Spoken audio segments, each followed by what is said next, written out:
Hello, everyone.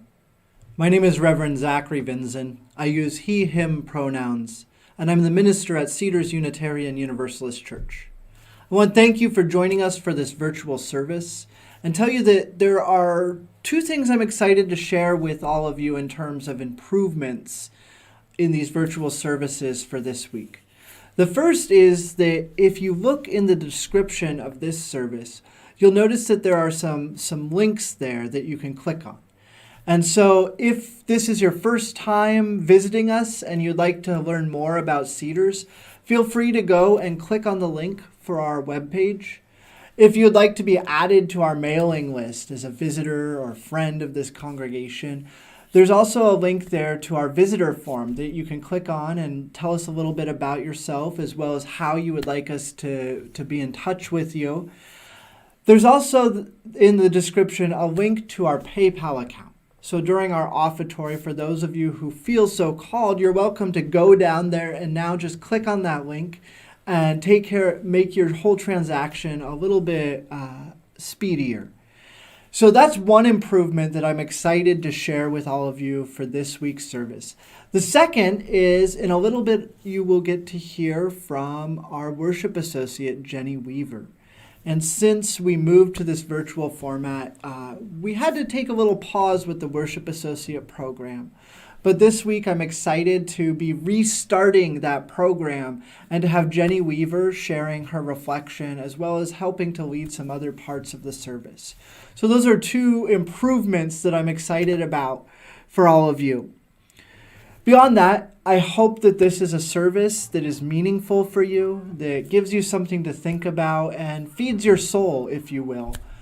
I also hope that no matter where you are on life's journey, no matter who you love, where you're from, what you believe, that you feel comfortable in this community. And for anyone who needs additional support or would like to talk to me as the minister during this time, please feel free to reach out. You can always email me. Those of you who are members of the congregation have my email as well as my pastoral cell phone number. And for anyone else, if you are a friend of the congregation and don't have that information, please feel free to visit our church's website where you can find that there. Anyway, thank you again for taking the time to join us in this virtual space. And as we continue to arrive in this service, I'd like to invite you to join in singing our opening hymn together today. Come sing a song with me.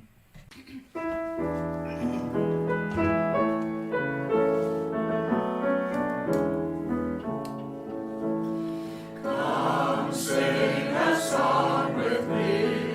Come sing a song with me. Come sing a song with me, that I might know your mind. And I'll bring you home when hope is hard to find.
I'm Jenny Weaver, and I'm so glad to be here today, to be sharing in Zackrie's sermon on the online Cedars morning worship. This is my first time doing this, and I'm really excited to be here. So I've been thinking a lot about a couple of things during this time, and as I reflected on Zackrie's sermon for today, I thought about what I've been feeling and thinking during this time of isolation. Two things I've been thinking about. The first one is grief. I miss the normalcy of my life before. I miss my friends. I miss church. I miss seeing familiar faces unmasked. I miss hugs, and I really miss singing. I feel grief for what we didn't know was coming, and for the innocence that we had before COVID-19. Whenever we lose something or someone, grief manifests itself in different ways, from anger to withdrawal, crying, and sometimes we can even find some humor. And when things happen that cause us grief, we count our blessings. We look at our life and think about all the good things in it and how grateful we are to have those things. But the fact is, we also grieve for what was lost and can never be reclaimed. During this time, we've all been forced to pause. That's a good thing. One of the things I love about church on Sunday is that it is an enforced pause in my life that lets me connect with my beloved community, breathe with them, pray with them, sing with them. And I grieve for it. I want it back exactly as it was. And one of the great truths in life is that never happens. Things never go back to the way they were. Sometimes that's a good thing. We see behind ourselves and look at what we lost of times that cannot be recaptured. But the other thing I've been thinking about, along with grief, is hope. It is in our nature to turn to the east and marvel at the sunrise. The sun will always come up.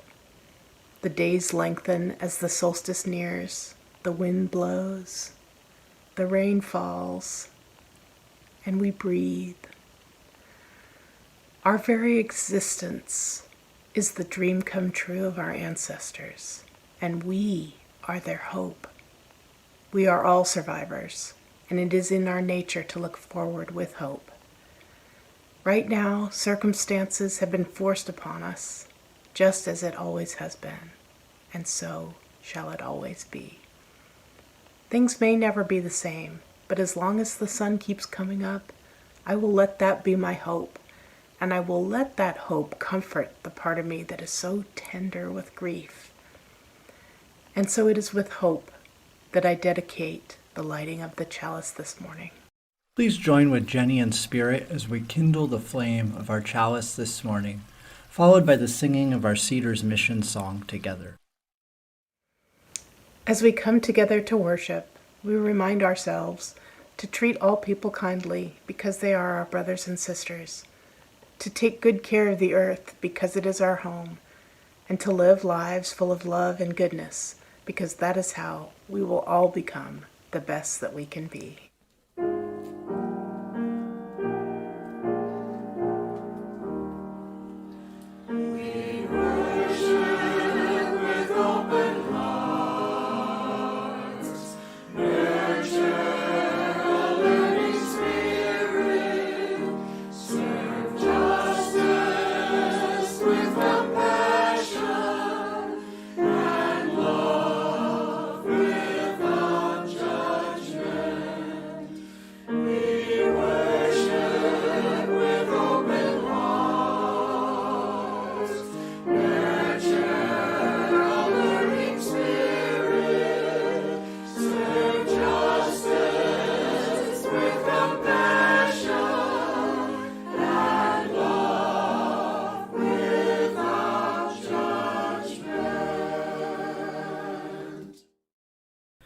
I would now like to offer a reading of the poem For a New Beginning by poet John O'Donohue.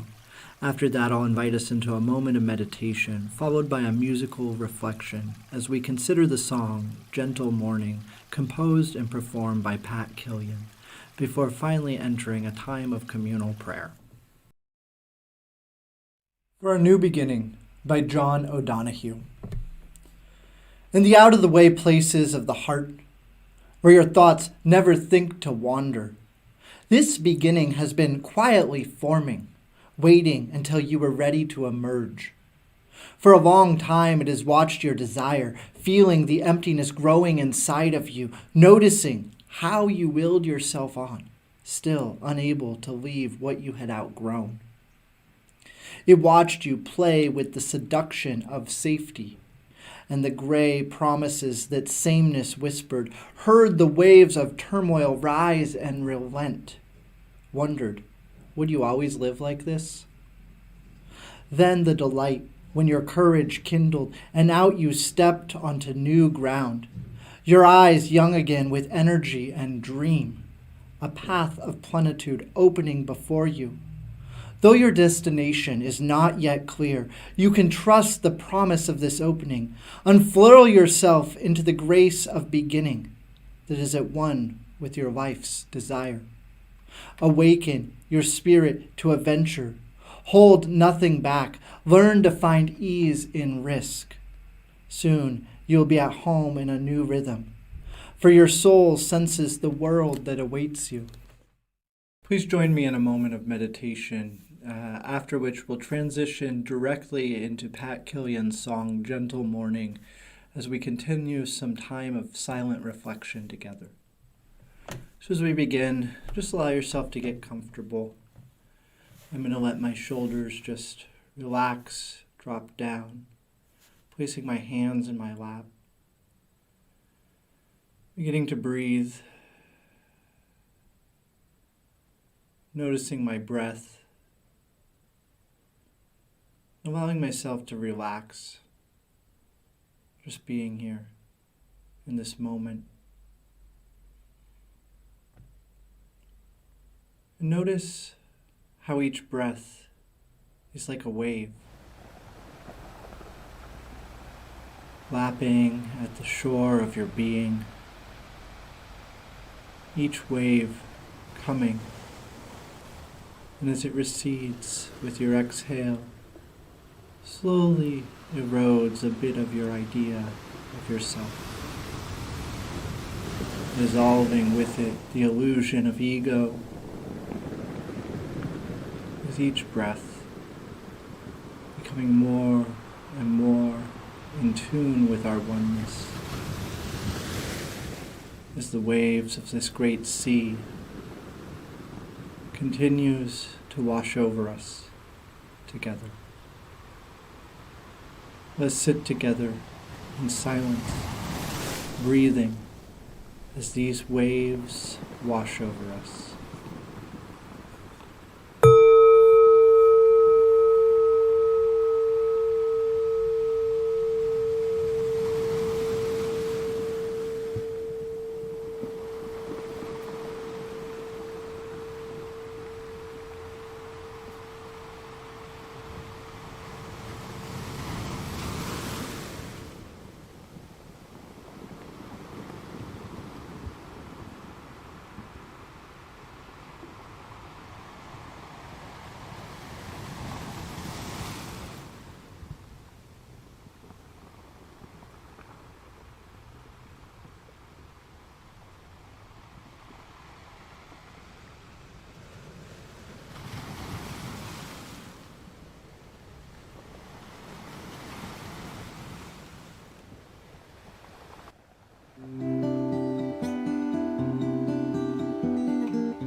Please join me in opening our hearts in a spirit of prayer. Spirit of life, you who are known by many names, by many tongues, be here with us in this moment, no matter where we are. Remind us of the presence of the holy that dwells within each of us, and help us to kindle that spark so that it might spread out into the world. Let us be vessels of compassion, a source of soothing in times of anxiety.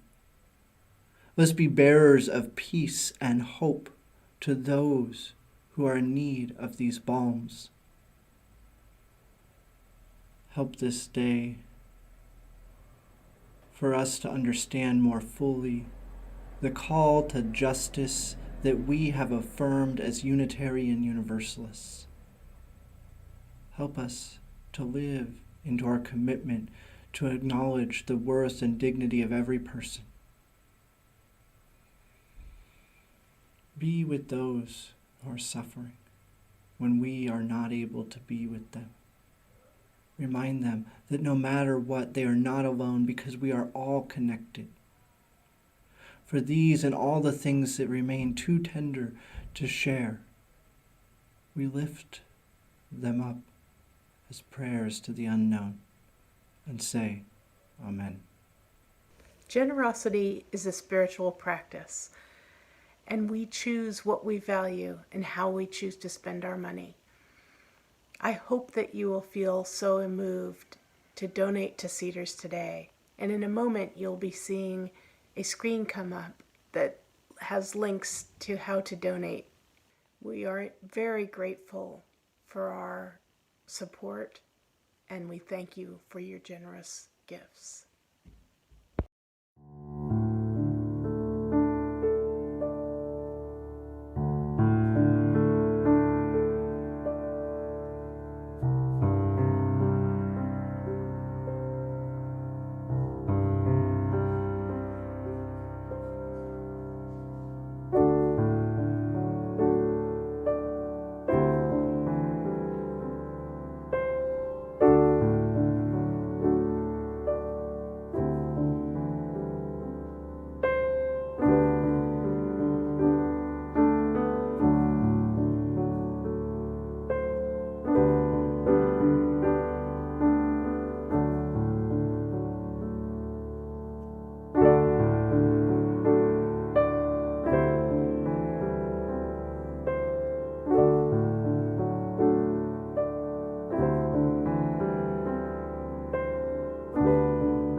Hello, everyone. Before I start my sermon, I have a bit of news that I wanted to share with all of you that hopefully won't be too discouraging to us. I think many of you last week received an email that I sent out before I left for a few days off, where I pointed out the recommendation coming from the Unitarian Universalist Association regarding a safe timeline for congregations to return to in-person services. And since I sent out that email, the board and the budget leadership team here at Cedars and I have had a special meeting and started talking about what is a reasonable timeline for us to begin possibly returning to in-person services and large group gatherings. And so from that conversation, we considered some of what other churches in our community, both Eagle Harbor Congregational Church and Suquamish UCC, are considering a timeline that stretches on through the fall regarding meeting virtually like this. And the UUA's recommendation was to go all the way through May 2021. So, with that said, we took all of these different pieces of information into consideration and formulated a timeline that we hope will work for Cedars. And our current plan is to continue to meet virtually for our services and large group gatherings through November of this year. So it's about 6 months that we're preparing to continue to meet this way. And I know that seems like a long time, but we felt it was necessary to set a timeline of some kind so that way we could begin doing some planning. Up until this point, things have really felt like grasping at straws. We're doing things week by week instead of thinking, what does a month look like? What does 2 months look like? Which honestly is an exhausting way to plan. And so we set this goal based on what other institutions in our community are doing, took in mind the recommendations from the UUA, but settled on a date and timeline that felt appropriate for us. And I know that is still hard news to hear, and I'll say that if it seems like we can return to in-person services sooner, I will joyfully be coming back together with all of you. However, as we've seen things progress and some of the benchmarks in terms of Governor Inslee's plan and other things happening around the country with the availability of personal protection equipment, trace testers, and even just tests themselves for COVID-19. We think that it's realistic we may end up meeting this way, past November. But for now, we've set this timeline so we can start trying to plan a few things. Now, this is going to be a hard time for us. It's going to require being innovative and embracing some of the things that we're not currently doing in terms of technology. And so with that said, I want to encourage us to try to be innovative, to try to be optimistic and remain hopeful despite everything that seems to be slipping away. And so with that said, I will now share my sermon for today. And I want to start off by calling our attention back to Jenny Weaver's reflection. In Jenny's reflection, she shared about all the things that she misses about life before COVID-19. She mentioned gathering with people face to face, unmasked, exchanging hugs and lifting our voices in song. These are all things I believe many of us are mourning the loss of. It's hard enough to live in a time when a pandemic is moving through our community. But beyond any fear of illness and continued loss of life, there is another level of loss that is present in the fabric of this time. I'm sure many of us know of people who are losing their jobs or otherwise having their livelihood impacted by the sudden shift. I know among my friends, individuals who have found themselves in hard circumstances. Friends of mine working in aviation or as freelance writers and artists, or people that I know who are self-employed. All of these folks have found themselves having to make hard choices. Choices like, can I kick this bill down the road until next month? Or do I have to pay it now to keep the lights on or a roof over my head or groceries in the fridge? Can I afford to keep my apartment? Or is it time for me to move back home with family or in with a friend? Or maybe there's a program or a place I can go to help that can help me figure it out.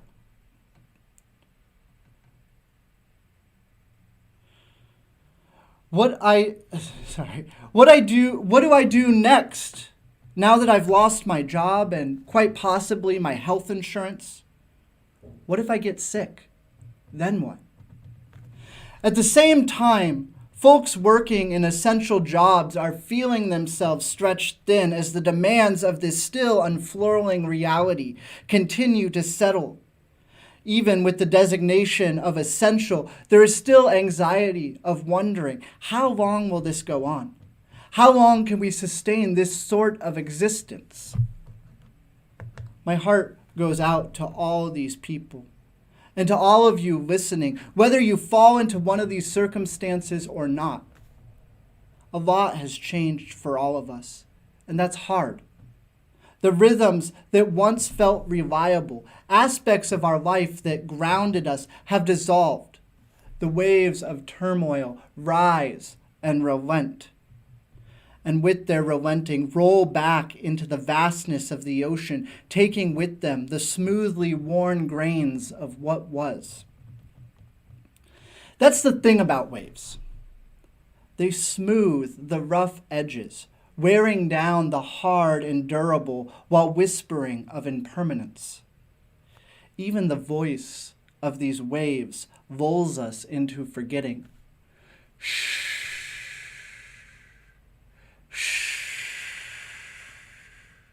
The waves whisper, casting a spell that in time will cause all to be reduced to fine sediment. We can cling to sentimentality, but in the end, we all succumb to the truth that water always wins, that we too will be washed away with the rise and fall of enough tides. This truth comes to me from watching the vast Pacific rise and relent in surges that took with it sand and trees and houses and reshaped the coastline. On a small strip of beach known as Washaway, I bore witness to the grains of this shore slip as if through an hourglass. The dune trails and forests that I played in as a child are gone. The small home my family lived in for most of the 90s slowly became beachfront property and then disappeared below the surf. Roads that formed a neat grid now halt in cliffs marked dead end. The occasional well pipe, still tapped, sticks up from the sand, spewing forth fresh groundwater as a reminder of the houses that once stood in their place. With more time and more waves, these too disappear. This past week, this scene was called to mind when I took a book off of my shelf. It's a book I used to go and sit at the beach and read as I watched the waves rise and relent. Marcus Aurelius's Meditations was a book that helped form many of my own spiritual views. The thing about this book that brought these particular memories to mind was a passage I marked that read, "To be like the rock that the waves keep crashing over. It stands unmoved, and the raging of the sea falls still around it." Next to this line, in fine pencil marks, I added my rebuttal. But with time, the rock is worn down by the sea. Reading this bit of marginalia, I remembered something I wrote in my journal around the same time. It is a bit of poetry I wrote in response to my rebuttal of Marcus Aurelius. In this poem, I address an outcropping of rock that I had watched form over the years. First, I saw it jut out from the shoreline into a peninsula. Eventually, the waves wore the softer layers down, and this peninsula eroded into a small island that stood at the rack line near the northern mouth of the Willapa Harbor. There were 2 spruce trees that somehow managed to hold on through all of this change. But eventually, the constant presence of salt water left them standing as skeletons of a forest that had once hugged the coast. In this poem, I wrote, "Alone you stand against the tide, shrouded in the salty spray. The river is stronger than the rock, or so I'm told, and the ocean stronger still. So like the sand in an hourglass, with time you dwindle too." In another poem, meditating on this same topic, I wrote, "From the thing from whence I came, I shall return like the falling grain, and like the sand that slips away, we pass the time of night and day. And by an hour in a glass, or in an ocean mighty vast, we do part, a road away, from mighty rock to slippery clay.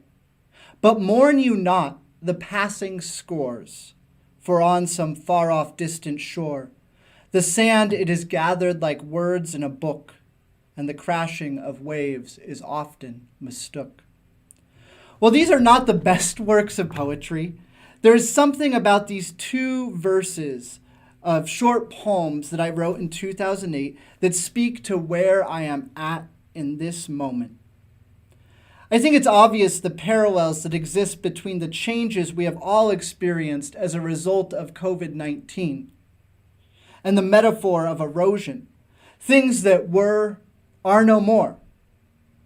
And this erosion of the hard and durable things in our life is difficult perhaps to fully wrap our minds around. We thought so many of these things were like the unmoving rock that stands as the waves keep crashing over it. But with the changing of the tides of life, these rocks have dwindled too. And while this sounds a bit nihilistic, there is still hope in my view of the situation. In the final stanza of the second poem, I wrote, "But mourn you not the passing scores, for on some far-off distant shore, the sand it is gathered like words in a book, and the crashing of waves is often mistook." In this line is the hope for me. I'll admit that on its surface it's a bit obscure, but what do you expect from a 19-year-old? Recognizing this, however, I want to say a bit about what this line is referencing. At the same time that this erosion was taking place at the northern mouth of the Willapa Harbor, there was something else happening a dozen miles away at the southern mouth of Grays Harbor. These 2 harbors sit at the midpoint of the Washington coast and are known as the Twin Harbors. Despite their name and proximity to one another, they are quite different. Grays Harbor is a deep water port that has a few decent-sized rivers that empty into it. Willapa Harbor, on the other hand, while similar in size, fills and empties with the ebb and flow of the tide. There are rivers that drain into the Willapa, but none nearly as large as the ones that drain into Grays Harbor. It's this feature of the Willapa, among a few other factors, that caused the level of coastal erosion I described earlier. The interesting thing about this erosion in relation to Grays Harbor can be seen by visiting the Westport Lighthouse. If you've ever seen this lighthouse or seen a picture of it, you'll notice that the lighthouse sits a fair distance from the beach. Shore pines and Scotch broom surround this stark white and red tower. The walk from the lighthouse to the actual beach is about a quarter mile, but it wasn't always the case. In fact, if you go to the Westport Maritime Museum, you can find pictures of when the lighthouse was being built. In these pictures, the stones being stacked are just beyond the high tide mark. Over 100 years has passed since the lighthouse was built. And in that time, nearly a quarter mile of new beaches has formed. This beach was a product of the accretion of sand, and this sand came from somewhere. As the tides of the Willapa shift, a current is formed that causes the waters of the harbor to swirl. As this swirling water exits the mouth of the harbor, it wears down the shore along the northern edge of the mouth.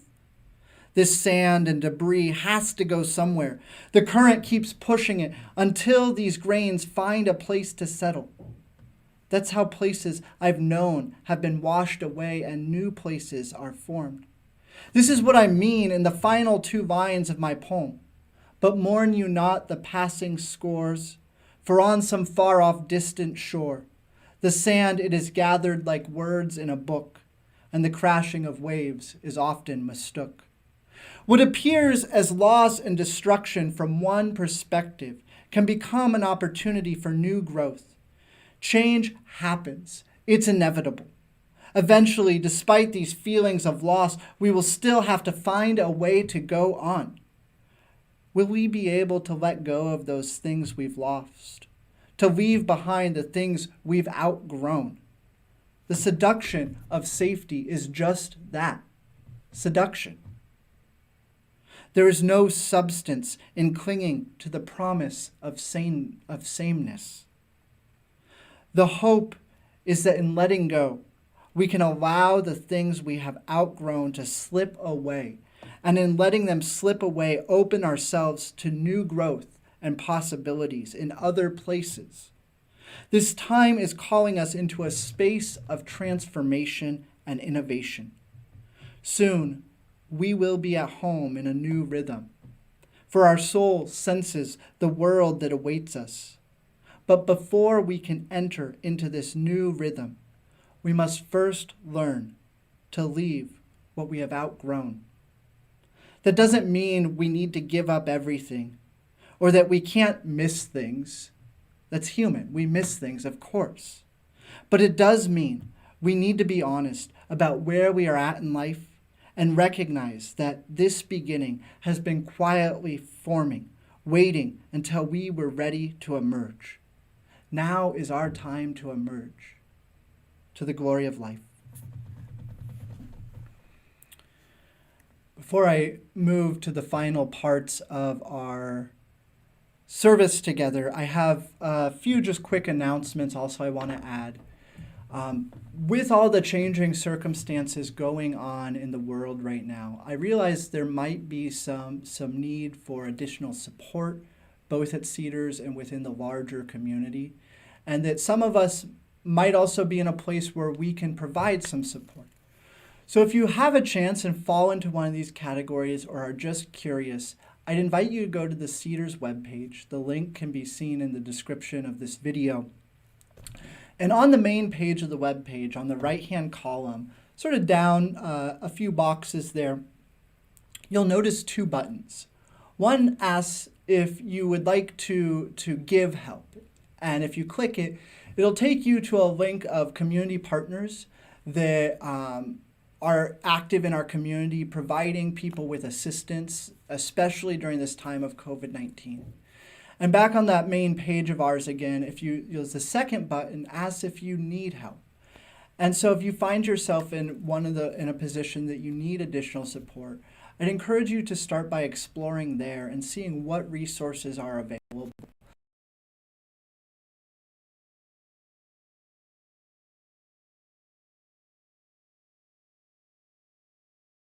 For pastoral care or just a conversation if you'd like. And so I'd encourage you to take a moment to explore those resources. And the final thing is, in closing, I want to invite us to sing our final hymn for the day, number 1002, Comfort Me, followed by our Chalice Extinguishing by Jenny Weaver. After the service, there will be a Zoom coffee hour, which all of you are welcome to join if you would like. Information to access that meeting can be found in the latest version of the Beacon. Thank you all very much, and my prayers of health and safety continue to be with you all.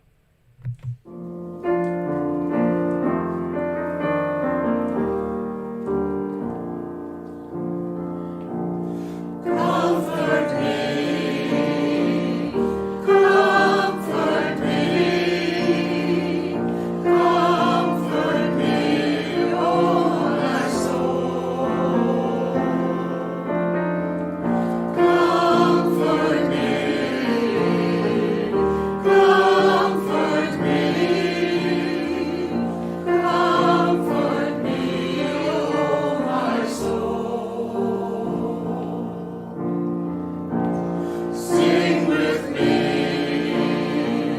sing with me, sing with me, oh my soul. Sing with me, sing with me, sing with me, oh my soul. Speak for me, speak for me, speak for me, oh my soul. Speak for me, speak for me, speak for me, oh my soul. Dance with me, dance with me, dance with me, oh my soul. Dance with me, dance with me, dance with me, oh my soul. Comfort me, comfort me, comfort me, oh my soul. Comfort me, comfort me, comfort me, oh my soul.